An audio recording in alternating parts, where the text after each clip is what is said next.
Jesus Christ. So they ain't go bell, not like your bell, let's why.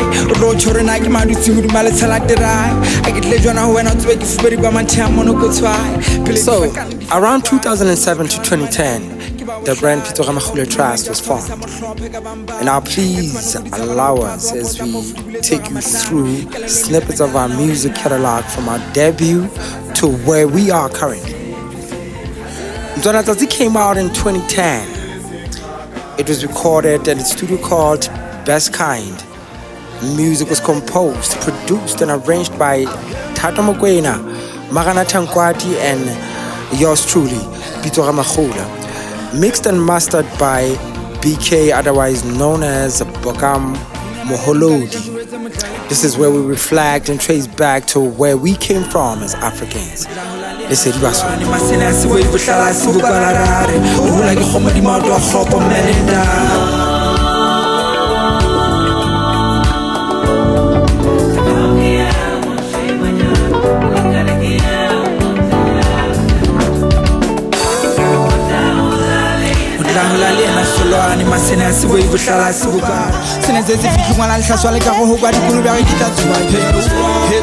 now make sure you subscribe to our YouTube channel and stream us on all your digital platforms as to see how far we have traveled as a brand. From 2010 we went into hibernation for about half a decade. In this period we were just releasing singles, like Tube, Kwana Buselong, Ditaba, and many more. We were recording at KRT, Nikelo Studios, and Best Kind at the time. Here the brand, I guess, was reflecting on history, but now addressing issues that are relevant or were relevant on our present times. Collaborated with great musicians like Manini Musehle, Mapule Musiwa, Khono Seleto Sema, and the great Rebel Soul, the Sage, just to make mention of a few. We embarked on humanitarian issues like striker women and heater hot rock. Profound. It was also in this era where we got the pleasure of working with NGOs like Conservation Music from the US on climate change songs like Manyabolo, Bees, and Musi. I guess it was a great year. Come on.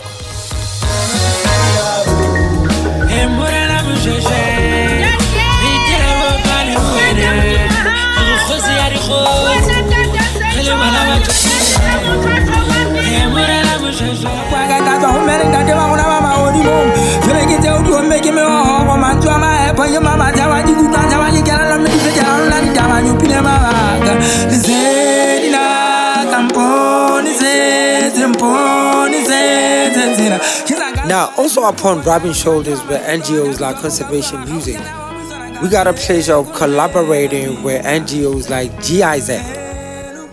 Where in our little twisted letter for the first time, I'd say, got introduced to legends like Taputola and Khonopuselo Tsema, at face value.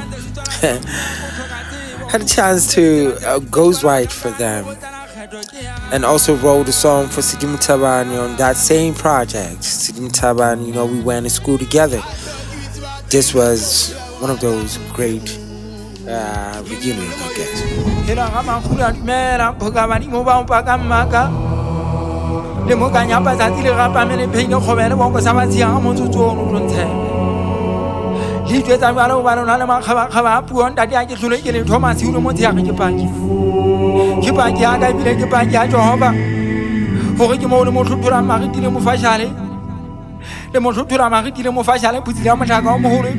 Now came the time of our sophomore.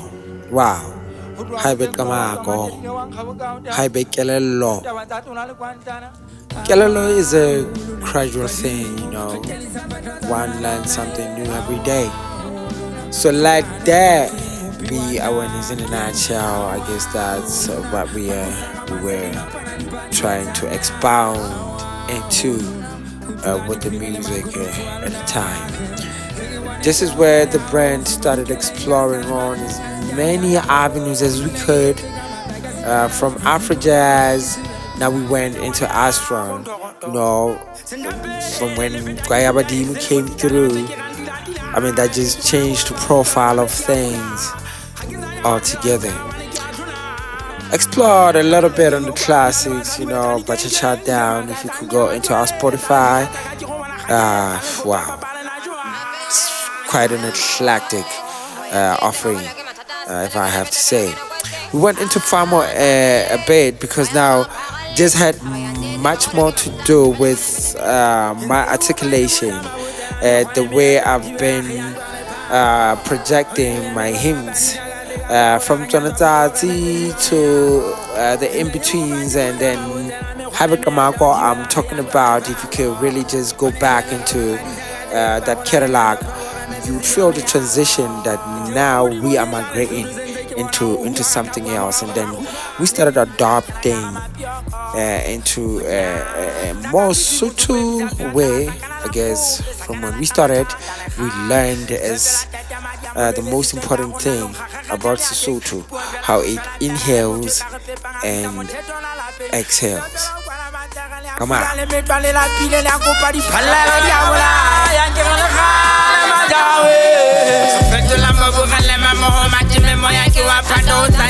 Oh man, our project Hyper Kamako, wow, how we put it together, it was just so amazing.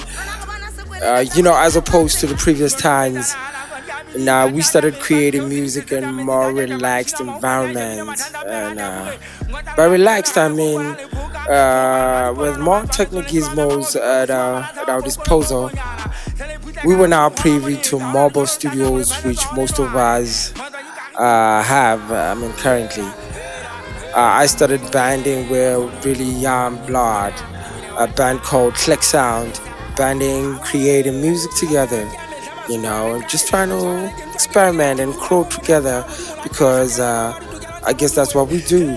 Producers like T-Mag, Vesa, Mr. Maps, Homari, Chino Elvito, experiences. Music playing in the background right now is courtesy of a new or an upcoming project called Maatla. Also be on the lookout for it. It's a trilogy. There's much more there of what you should really explore. Till we meet again, this has been good. Come on. Come on,